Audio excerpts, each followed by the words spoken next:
The studio lights at Fox News cast a cold, steely glow over the set.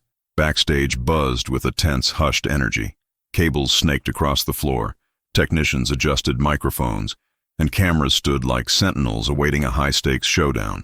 In just a few minutes, the most anticipated debate of the year would go live. Caroline Leavitt versus Robert Sinclair. Caroline, 27 years old, White House press secretary and rising icon of young Trumpism, stared at her reflection in the dressing room mirror with the calm of someone walking into an arena, not a studio. She wore a flawless navy blazer, subtle makeup, and the sharp gaze of someone who had grown up politically amid tweets, podcasts, and digital crossfire. She wasn't just a spokesperson. She was the face of the new conservative generation, connected, provocative, combative. In her mind, the voices of the past whispered guidance: Reagan, Gingrich, Trump. But it was up to Caroline to write the next chapter. Across the hall waited Robert, a celebrated actor, Hollywood legend, Oscar winner, and lifelong activist for progressive causes. His political resume matched his artistic one: outspoken supporter of Obama, environmental campaigns, anti-gun marches. Now, at 65, with carefully tousled gray hair, he was stepping into another role, that of a fierce critic of the Trump era. Robert came armed with more than arguments. He carried decades of cultural influence and a fame that transcended generations. When he first heard he'd be facing Caroline, he let out a disbelieving laugh, followed by the line that went viral: "Just a Gen Z puppet, that's all." That one line, dropped during a casual interview, lit the spark. Fox saw the potential. So did the public. This wasn't just a political clash. It was generational, symbolic, media-fueled. Youth versus veteran, boldness versus experience, influence versus actual power. Caroline rehearsed her lines while scrolling through comments on X, formerly Twitter. Supporters called her the new Iron Lady. Critics called her an institutionalized TikToker. But she knew, one well-timed comeback, one sharp line on live TV, and everything could shift. In the next dressing room, Robert recited lines from his opening monologue like he was prepping for a scene. His aide handed him a tablet with the latest data: minority attacks, anti-immigration policies, moral decline. He planned to paint Caroline as an enabler of dystopia. But she was ready. She knew stats wouldn't be enough. She'd need rhythm, presence, emotion, and media savvy. In the digital age, winning on stage was only half the battle. The other half lived in 30-second Instagram clips. The clock struck 8:58 p.m. Over the loudspeaker, a voice called out, "We're live in 2 minutes." The two walked toward the stage, separated by yards of studio space and decades of worldview. When they met under the lights, there was no handshake, just a look. Caroline with a subtle, restrained smirk, Robert with a raised eyebrow and perfectly rehearsed disdain. The camera zoomed in. The opening theme played. The show had begun. And with it, so had the clash between past and future, tradition and disruption, cultural prestige and political power. This was more than a debate. It was a mirror of the nation, a battleground for hearts, minds, and clicks. The applause started before he even stepped on stage. Long, steady, punctuated by synchronized claps and enthusiastic whistles. Robert Sinclair, the screen veteran, crossed the stage like a man returning to a set he'd mastered. No nerves, no hesitation, just the calm confidence of someone who's won, many times, under every spotlight imaginable. He wore a light gray blazer over a black shirt, no tie, tousled gray hair, scruffy beard, piercing blue eyes, and the look of someone ready to strike. The Fox News set, designed for journalistic neutrality, seemed to bend under his presence. The camera followed him to the podium. Robert shook the moderator's hand briefly, glanced at the divided audience, and launched the first strike before a single question was asked. "Let's not waste time," he said, his deep voice sounding like the narrator of a documentary on the fall of an empire. "We're not just here to debate ideas. We're here to defend the truth from what Ms. Leavitt represents. A new face for an old lie. A tense silence. A collective gasp from the crowd. Caroline remained still, eyes locked on her opponent. She'd expected the attack, but Robert pressed on, unapologetic.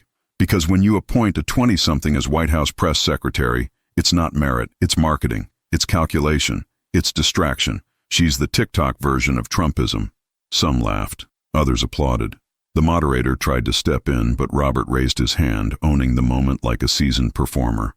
Don't be fooled. She's not here because of fresh ideas. She's here because she knows how to use filters, hashtags, and sound bites. She's here to give a modern gloss to policies that roll back rights, weaken science, and glorify division. The cameras cut between tense faces in the audience, Caroline's composed expression and Robert's fiery delivery. And he wasn't finished. And before she hides behind her faith or her middle-class background as a shield, I'll ask this. Since when does faith justify silence? Since when is youth a moral pass? Are we really going to let someone who's barely lived outside a digital bubble set the tone for a nation? His words hung in the air like a storm about to break. This was the old theater of politics reimagined in high definition. The media wasn't the stage anymore. It was the weapon, and Robert wielded it with the precision of a master. The audience split into two clear camps. Half applauded like they were watching a trial where the verdict was already in. The other half murmured, tense, waiting for the response. Backstage, hashtags began to trend. Gen Z Puppet picked up steam.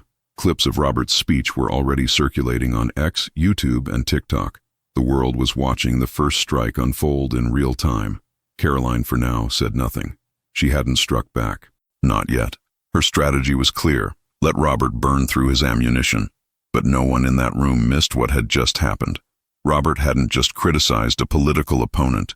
He questioned her legitimacy, her intelligence, her faith, even her tech crew's competence, with a sarcastic jab.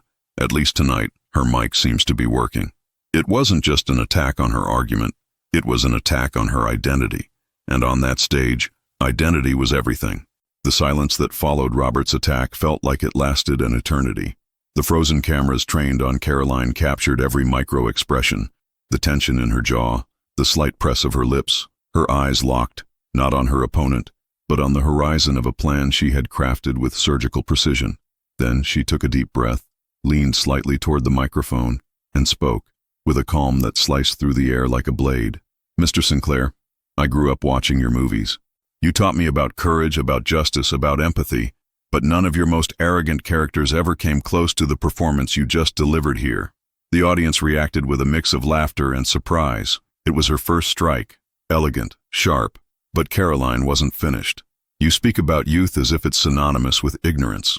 But it was your generation that built the very bubble where today's cultural elites hide, with their awards, their gala speeches, and their complete detachment from the reality of everyday Americans. She tapped a button on the tablet in front of her. The screen behind the debaters, until then just showing the network's logo, flickered. An old clip of Robert appeared, footage from 2008 during Barack Obama's campaign. In it, Robert praised the value of youth in the moral renewal of the nation and said, "We need fresh blood. We need young energy and leadership, even if they're still learning." Silence. Then a murmur. Caroline looked straight into the camera and said, "In 2008, youth was hope. In 2025, it's a threat? What changed? Us, or your message?" The MAGA crowd erupted. It was a turning point.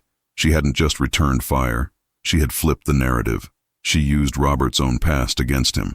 She wielded the internet's memory as a weapon. I wasn't born in Hollywood. I didn't have access to elite rooms of power. I'm the daughter of public school teachers. I paid for college with scholarships and night shifts at a coffee shop. I'm not here for optics. I'm here because I study. I work. And yes, because I believe. I believe America needs principles, not performances. Her voice rose only at the perfect moment. She didn't shout. She led. To call a woman a puppet because of her faith or her age, that's not courage. That's fear. Fear of losing the monopoly on the mic. Fear that the new conservative generation won't ask for permission. We'll just walk through the front door. Robert held his posture, but his eyes faltered. That initial confidence now wavered. The audience sensed it. So did the commentators backstage. He hadn't expected Caroline to turn his own archive into a double-edged sword, or that she would transform an attack into a symbol of authenticity. Hashtags began to bloom. Middle class, with conviction. She didn't flinch. Caroline won. In conservative circles, she became the new face of restored pride. On liberal forums, concern was evident. She wasn't just media savvy. She was strategic, methodical, and ice-cold under pressure. Robert cleared his throat, trying to regain control. But by that moment, the stage was already hers. And for the first time in a long time, America wasn't just witnessing a new conservative voice, but a potential leading figure of the post-Trump era. Young, calculated, and dangerously effective, Robert was trying to stay composed. He took deep breaths, like a man reminding himself he was still on live television. But his expression had changed. The theatrical confidence had given way to real discomfort.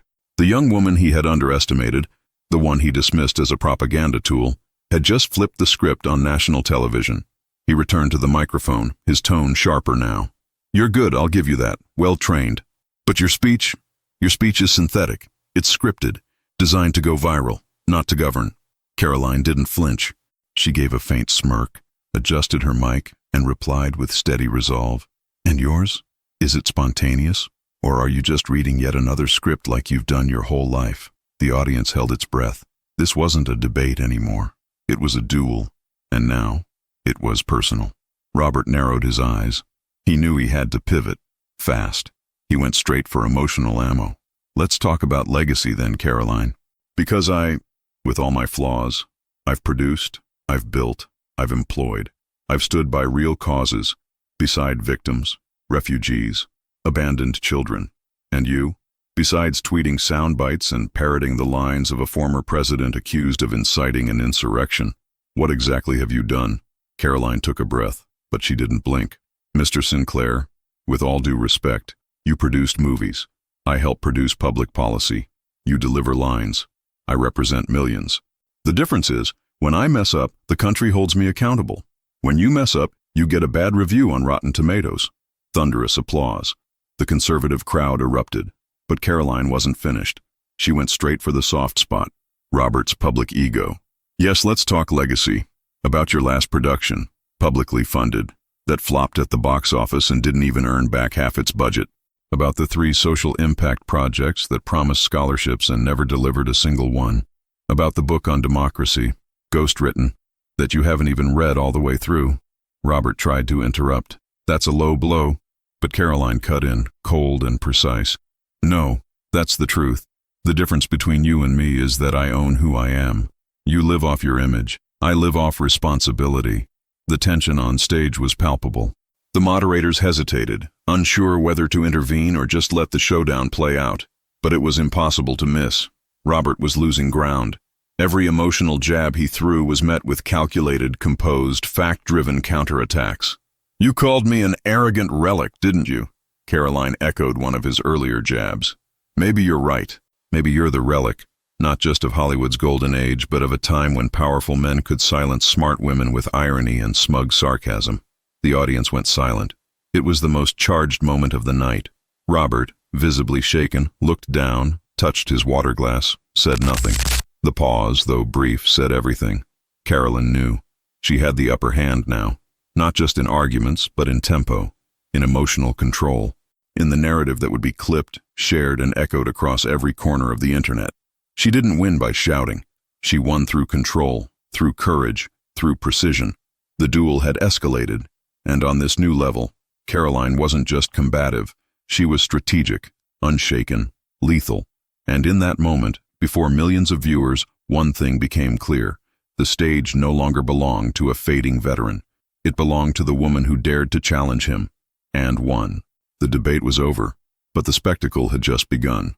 Caroline walked off the stage with steady steps and a neutral expression, but backstage, her team was already celebrating.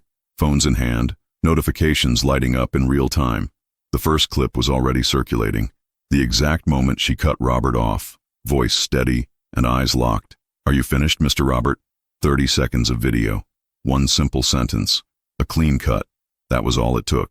In less than an hour, the clip had surpassed 2 million views on X, formerly Twitter. The hashtag, #LeaveItKnockout, was rocketing up the global trending list. Memes were multiplying at lightning speed. Caroline in boxing gloves. Caroline with the words "Game Over." Caroline turned into a GIF with the Kill Bill soundtrack in the background. Meanwhile, political analysts scrambled to regain control of the narrative. On YouTube, right-wing channels had already posted their first reactions. "She destroyed him. Robert got exposed. Live. The era of the coddled left is over." Progressive circles responded with strategic silence. Some tried to downplay the impact, calling Caroline a coached populist. Others criticized the video edits, alleging manipulation. But it was too late. The digital culture had spoken, and the moment was hers. On Instagram, conservative influencers and political pages were sharing clips with captions like, "This is our voice. Youth with values is the future." Even on less political platforms like TikTok, users were recreating debate moments with lip syncs, reactions, and impromptu analysis. The algorithm had picked a side and amplified it, but the reaction wasn't limited to the conservative sphere. Communications experts agreed. Caroline didn't just win the debate on substance, she won on delivery. She understood the stage as a set. She controlled pacing, tone, body language. She edited in real time, shaping her phrases to go viral without losing her composure. Her mastery was digital, technical, and emotional. The phrase, "Are you finished, Mr. Robert?" was hailed by media analysts as one of the most impactful lines of the year, not because it was rude, but because it was cold. It was the final blow, polite, poised, and absolute. Robert, meanwhile, left the stage visibly shaken. His name was trending too, but alongside words like humiliated, outmatched, and out of touch.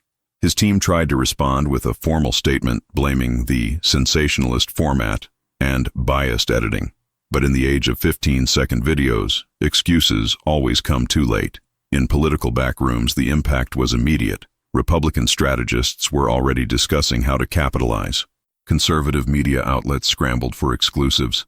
Even longtime critics within her own party began to see Caroline not just as a spokesperson, but as an asset, a viable name, a rising star, not just a communicator, a cultural figure, a bridge between the old guard and the digital generation of conservatism.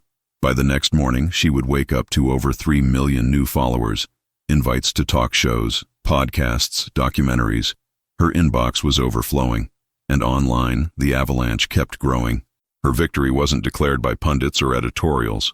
It was sealed by millions of clicks, likes, and shares, by a public that saw in that sharp-spoken young woman a long-missing representation, someone who could challenge the cultural establishment with courage, facts, and timing. In the end, it wasn't policy that made the difference. It was narrative, and in that arena, Caroline proved one thing. In the stagecraft of modern politics, whoever owns attention owns power. The morning after the debate, the White House was buzzing, but not because of diplomatic crises, cabinet meetings, or economic alerts. The name echoing through the halls, whispered by allies, feared by opponents, was just one, Caroline Leavitt. Just hours after the showdown, Donald Trump reposted the viral clip of her shutting down Robert with the words, "She's brilliant, the new voice of America." The endorsement landed like a stamp of approval. It wasn't just a compliment. It was symbolic, a clear gesture, the legitimization of Caroline as a political heir in a moment of conservative transition. Within the Republican camp, veteran campaign strategists and rising MAGA influencers were already arranging meetings, sending invites, planning dinners. Key players began calling her the AOC of the right, not for ideological similarity, but for her mastery of multi-platform communication.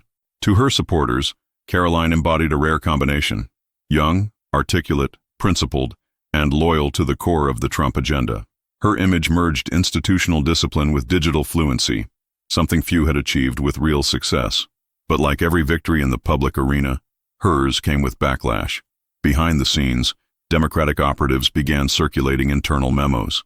Reports warned, do not underestimate the Leavitt phenomenon. Center-left columnists rushed to stem the tide with pieces titled, "The New Puppet of Conservative Extremism," or "Caroline, All Charisma, No Core." The symbolic war was heating up. One side saw a leader in the making, the other, a polished and dangerous marketing product. Robert Sinclair, for his part, remained silent. At first, he later released a cell phone-recorded video with a more casual tone, attempting to humanize the defeat. It was a tough debate. But debates aren't about who wins in one night. They're about which ideas stand the test of time. Still, comments were disabled. And in progressive forums, many were questioning whether he'd been the right choice to face someone like Caroline. The consensus: he lacked preparation. He lacked strategy. He brought ego instead. Meanwhile, Caroline didn't gloat. She didn't fire back. She simply continued posting subtle photos, thank you messages, debate clips, and inspirational quotes. Her lack of post-victory aggression signaled maturity, or calculation, or both. Now, the battle was over narratives. Morning shows debated whether Caroline was truly a new icon, or just a shooting star. Academic panels unpacked the aestheticization of political rhetoric and the role of virality in shaping new leadership. But while intellectual elites debated, the conservative base had already made up its mind. Caroline was a name to carry forward. Young activists were quoting her in speeches, podcasts, flyers. Internal polling showed a noticeable bump, especially among women ages 18 to 35 and suburban independents. In online groups, one phrase was spreading like an unofficial slogan. She didn't ask for permission, she arrived. Once again, the country was split.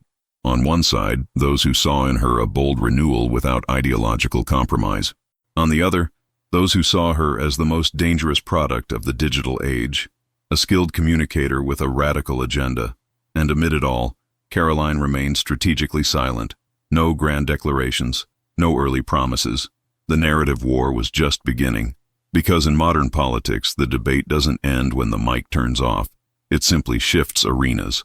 Now, the battleground was something else entirely, the national imagination, and Caroline Leavitt was exactly where she wanted to be. In a distant kingdom, known for its blacksmiths and their obsession with perfection, a traveling merchant arrived one day with a remarkable claim. He carried with him two prized items, a shield so strong that no force in existence could pierce it, and a sword so sharp that no object could withstand its blow. The people gathered in awe as he demonstrated the power of each. The shield effortlessly deflecting arrows and axes, the sword slicing through steel like silk. Then someone in the crowd raised a quiet but piercing question. What happens when the sword strikes the shield? The merchant paused. For a moment, the crowd was silent. The air seemed to tremble with the weight of the contradiction. If the shield truly cannot be penetrated, then not even the sword should harm it. But if the sword can cut through anything, then the shield cannot withstand it. The two claims, taken together, cancel each other out. Both cannot be true. This is the paradox of the sword and the shield, a classic illustration of logical impossibility when two absolute claims come into direct conflict. Originating from ancient Chinese philosophy, this paradox, sometimes known as the Mao Dun paradox, combines the characters for spear, Mao, and shield, Dun, which together now mean contradiction in Chinese. It is one of the earliest recorded thought experiments dealing with internal inconsistency. And though the imagery is simple, the implications are vast. At its core, this is a story about absolutes and what happens when they collide. We live in a world that often seeks certainty. We want truths to be solid, immovable, universal. But the moment two such truths face each other with opposing force, the illusion of stability collapses. The paradox forces us to confront the uncomfortable truth that not all things can coexist, especially when they claim to be limitless. This tension is mirrored in countless modern debates. In law, the clash between privacy and security. A government may claim it can protect its citizens from all threats without infringing on personal freedoms. But can it really? In technology, the arms race between encryption and surveillance. Can a system be both entirely secure and fully accessible to law enforcement? The stronger one becomes, the more it undermines the other. In ethics, similar contradictions emerge. Imagine a moral code that demands complete honesty, and another that demands absolute kindness. What do you do when telling the truth would cause immense harm? The absolutism of one principle threatens the very existence of the other. The paradox becomes not just a riddle, but a lived dilemma. Even mathematics and logic are not immune. Gödel's incompleteness theorems once again suggest that in any complex formal system, there are truths that cannot be proven within the system itself. Seeking completeness and consistency simultaneously is like wielding the invincible sword against the unbreakable shield. Something must give.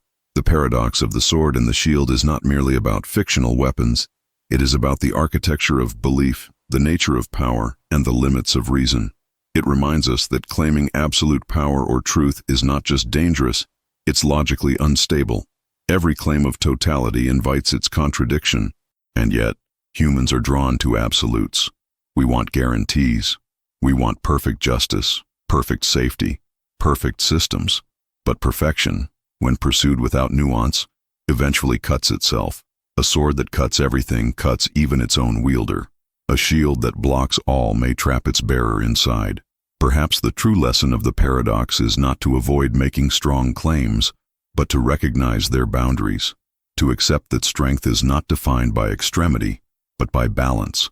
That wisdom often lies not in crafting the ultimate weapon or the perfect defense, but in understanding when not to use either. In the end, the merchant in the village is silent.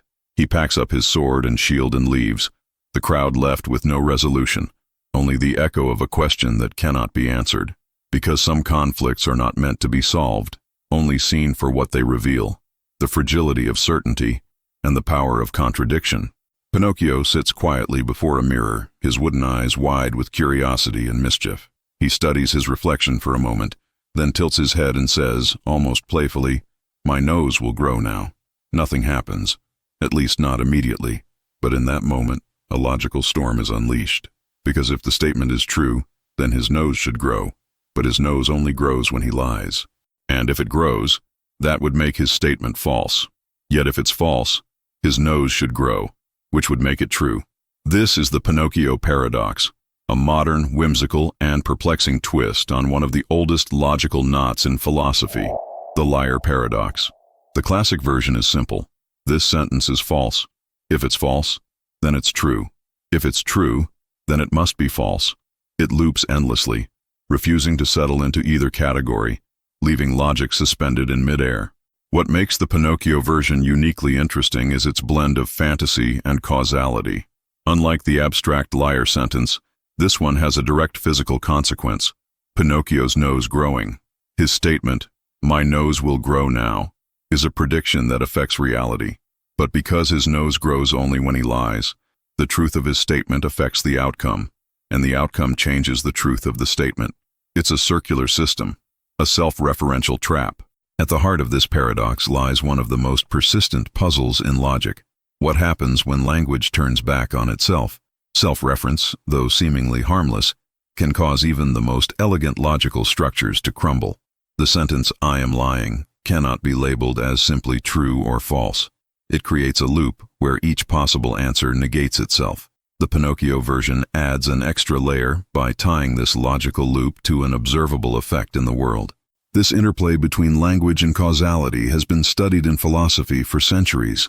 Ludwig Wittgenstein, a key figure in 20th century thought, warned about the dangers of language trying to describe itself. In his Tractatus Logico-Philosophicus, he famously wrote, "Whereof one cannot speak, thereof one must be silent." For Wittgenstein, many philosophical confusions arose not from the world itself, but from how we tried to speak about it. The Pinocchio paradox illustrates this perfectly. The confusion is not in the boy or his wooden nose, but in how the sentence folds back onto itself. More technically, the paradox emerges from the lack of separation between what logicians call object language, language that talks about things, and meta-language, language that talks about the first language. In formal systems, such distinctions help prevent logical inconsistencies. But in everyday speech, and especially in stories and thought experiments, these boundaries blur easily. The result, charming puzzles that become bottomless logical chasms. In the case of Pinocchio, the paradox comes alive because of a unique condition. His nose grows only when he lies. His sentence, therefore, is a special kind of statement, one that predicts its own falsehood while depending on its own truth. This puts it in a class of statements known as performative contradictions, statements that, by being spoken, alter the very conditions they claim to describe, like saying, "I am not speaking," or "I am asleep," or "I am dead." These utterances sabotage themselves. But beyond its logical structure, the Pinocchio paradox resonates because it touches something deeply human. We live in a world built on language, yet language is full of ambiguity. We use it not only to describe the world, but to influence it, to make promises, tell stories, confess, manipulate, comfort, deceive. What happens when the words we use to define truth and falsehood start to unravel? The paradox also raises questions about sincerity, intention, and belief. If Pinocchio truly believes his nose will grow, is he lying? If he doesn't believe it, but it turns out to be true, is he still lying? Is a lie defined by intention, by outcome, or by both? And if truth itself bends around context, belief, and effect, can we ever fully trust the words we use? In the modern world, these aren't just philosophical musings. We encounter linguistic paradoxes every day. In politics, media, social discourse, statements are made not to be verified, but to provoke. Lies are told that contain fragments of truth.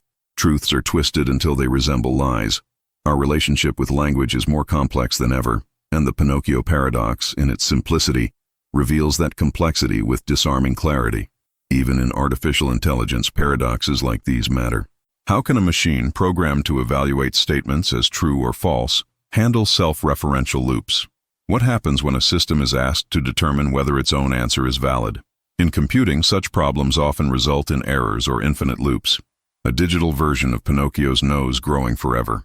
And yet, perhaps the most beautiful part of this paradox is not the problem itself, but the fact that it cannot be resolved. It remains suspended, a riddle without an answer, a statement that resists categorization. And that resistance, that refusal to submit to simple binaries, mirrors the nature of the human experience.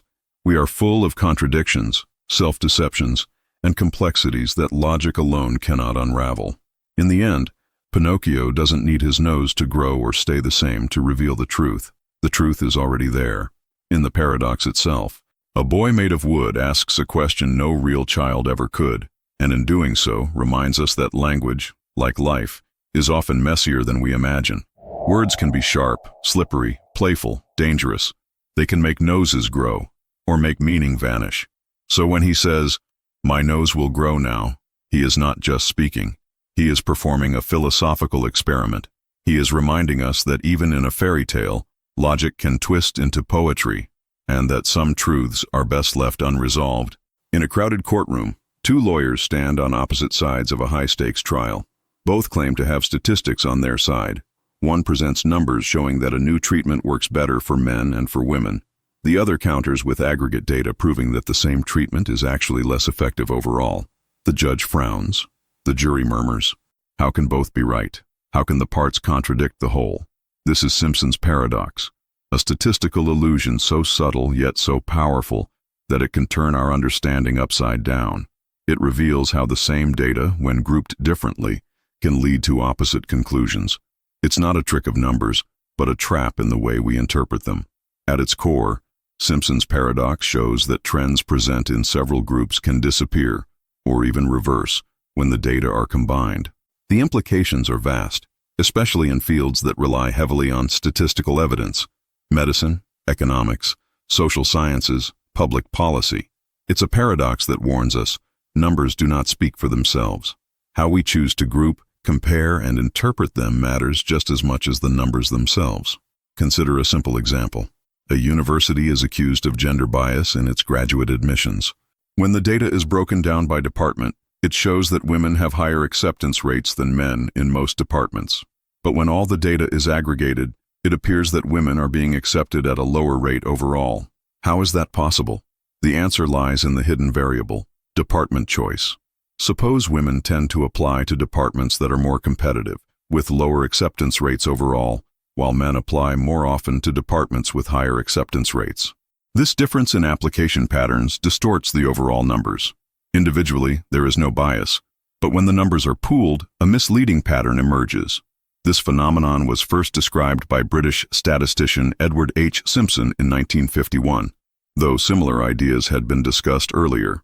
The paradox became widely known only in the 1970s, especially after it was used to analyze real-world cases of discrimination and medical treatment effectiveness. It has since become a crucial lesson in statistical education and a source of ongoing confusion in the public sphere. Because Simpson's paradox is not a mathematical error, it's a cognitive one. As humans, we crave patterns. We want clean conclusions. A is better than B. This policy works. That treatment doesn't. But the world is rarely so tidy. Context matters. When we aggregate data without considering confounding variables, hidden factors that influence outcomes, we risk drawing dangerously false conclusions. The paradox also speaks to our overconfidence in data. In an age where statistics are used to justify decisions in everything from business to healthcare to criminal justice, Simpson's paradox is a reminder that data can be both precise and misleading. As the saying goes, Lies, damned lies, and statistics. Psychologist Daniel Kahneman, who explored the quirks of human reasoning and thinking, fast and slow, might see Simpson's paradox as a case of System 1 thinking, our fast, intuitive brain jumping to conclusions, overpowering the slower, more deliberate System 2. We see the numbers. We assume they mean what they seem to. We don't question the structure beneath them. But the paradox runs deeper than numbers. It challenges our very sense of truth. We like to believe that reality is a matter of measurement, that if we gather enough data, we'll uncover what's real. Yet Simpson's paradox shows that reality can shift with perspective, that what looks like truth in one view may dissolve in another, that the same facts arranged differently can tell opposite stories. This has profound ethical consequences. Policies based on statistical analysis, from prison sentencing algorithms to public health recommendations, may be shaped by misleading interpretations. In medicine, one treatment might seem superior until the data is reanalyzed by age group, severity of illness, or access to care. What we define as success may depend entirely on how we slice the numbers. And in a world increasingly ruled by data dashboards, algorithms, and visualizations, this paradox whispers something deeply subversive, that seeing is not always believing, that even the clearest chart may conceal more than it reveals. So what can we do? We can start by asking better questions, by looking not just at the outcomes, but at the structure of the data, by being suspicious of simple answers to complex problems, by remembering that statistics are tools, not truths, and that tools can be misused. Simpson's paradox isn't just a mathematical curiosity, it's a mirror. It reflects our desire for certainty, our tendency to oversimplify, our vulnerability to illusion, and it calls for humility, the kind of intellectual humility that recognizes the limits of what numbers alone can tell us. Because in the end, the paradox doesn't lie in the data, it lies in us. Imagine a runner standing at the starting line of a race. The finish line lies just ahead, 100 meters away. The starting pistol fires, and the runner begins to move. But before he can reach the finish line, he must first get halfway there, to the 50-meter mark. And before he can reach that halfway point, he must get halfway to that, 25 meters. And before that, 12.5 meters. And so on, infinitely. Each step toward the goal requires crossing yet another halfway point. And if there are infinite points to cross, how can the runner ever arrive? This is the paradox of dichotomy, one of the ancient paradoxes of Zeno of Elea, a Greek philosopher who lived in the 5th century BCE. His argument is simple, almost childlike in its phrasing, and yet it strikes at the heart of how we understand motion, time, and the very fabric of reality. If every journey is composed of infinitely many steps, and if each step takes some time, how can any journey be completed in a finite amount of time? Zeno's paradoxes were designed not merely to confuse but to challenge the assumptions of his contemporaries, especially those who believed that reality was composed of discrete separate parts, measurable and navigable. By pushing logical reasoning to its extreme, Zeno exposed a tension between logic and perception. We see the runner finish the race, but reason seems to say he never should. To modern ears, the paradox might sound outdated, even naive. After all, we understand concepts like limits, calculus, and convergence. Mathematically, we can show that the infinite sum of 1/2 plus 1/4 plus 1/8 plus 1/16 converges to a finite number, in this case, 1. In other words, though there are infinitely many steps, their combined length and time is finite. Motion is not only possible, it's continuous. But the paradox doesn't die so easily, because it's not just about math, it's about how we perceive time and experience movement. It draws our attention to the strange reality that the world seems continuous, and yet we can divide it endlessly in our minds. Between any 2 points in space, there are infinite other points. Between any 2 moments in time, infinite others. So, how do we ever move? Physicist Max Planck once suggested that there might be a smallest possible unit of time, the Planck time, beyond which further division has no physical meaning. Likewise, space might be quantized at the smallest scale, but even if the universe has a fundamental pixel size, our experience of it does not. Our minds still perceive time and space as smooth, flowing, divisible. Zeno's paradox persists because it operates in that psychological and philosophical space, the realm of perception, not just computation. In modern physics, particularly in the theories of relativity and quantum mechanics, the relationship between time, space, and motion is far from settled. Time dilates, distances contract, particles exist in multiple states. Even the concept of now becomes fuzzy. The act of moving from one place to another is no longer a simple line between A and B, but a dynamic process involving probabilities, frames of reference, and energy fields. And so Zeno's challenge echoes. What is motion? Is it an illusion of change between still frames, a property emerging from the geometry of space-time? Or is it perhaps something we invent, a way for consciousness to track the shifting arrangement of the world? Philosopher Henry Bergson argued that time, as we live it, cannot be reduced to mathematical units.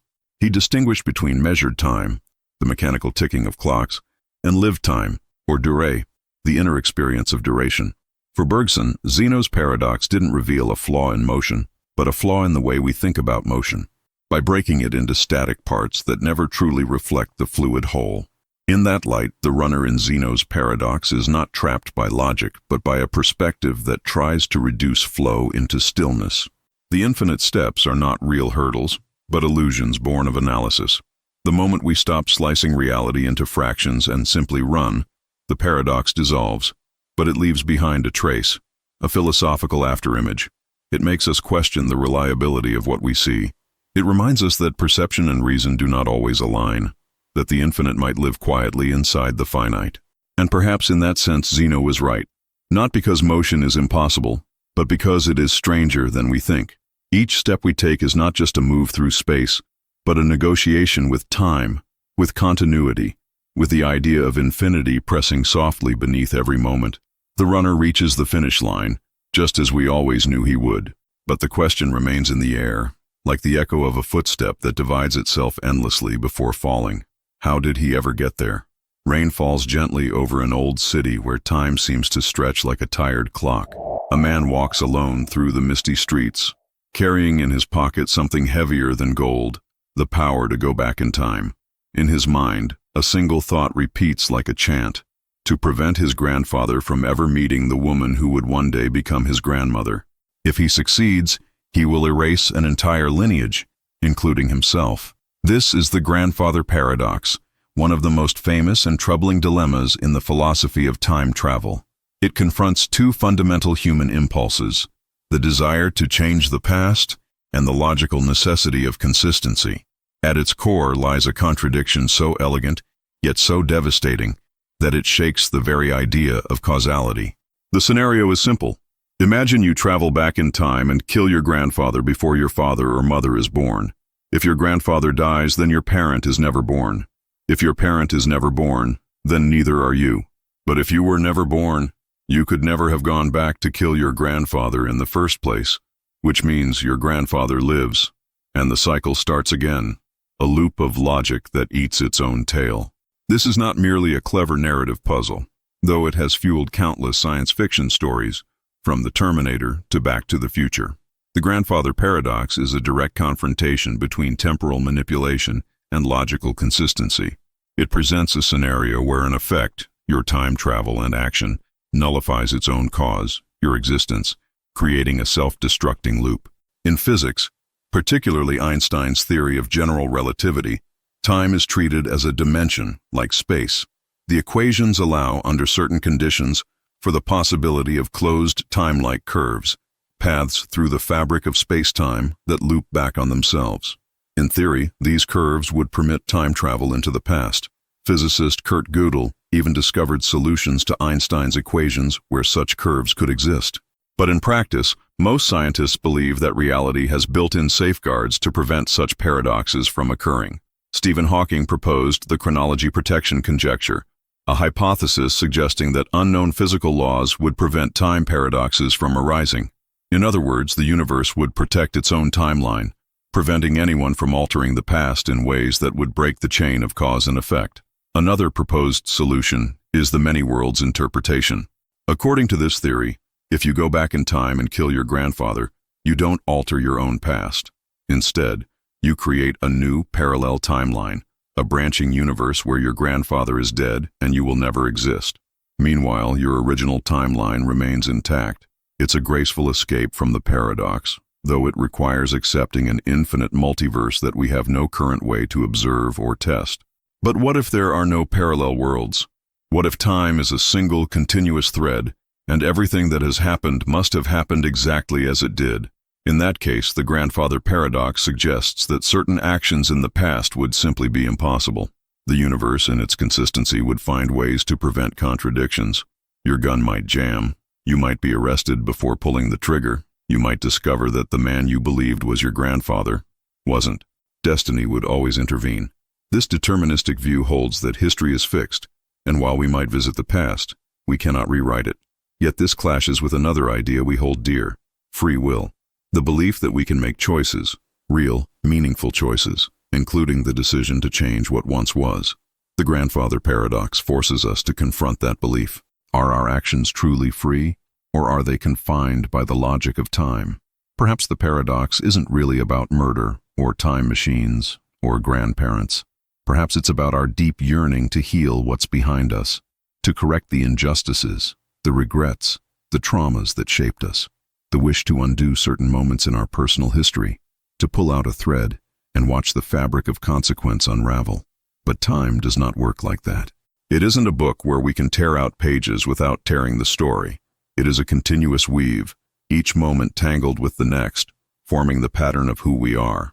To change the past may mean to unmake the very self who desires the change. The paradox, then, becomes a mirror. It reflects the tension between logic and longing. It tells us that even if time travel were possible, it wouldn't grant us power without cost. It wouldn't be a door to escape the past, but a confrontation with it.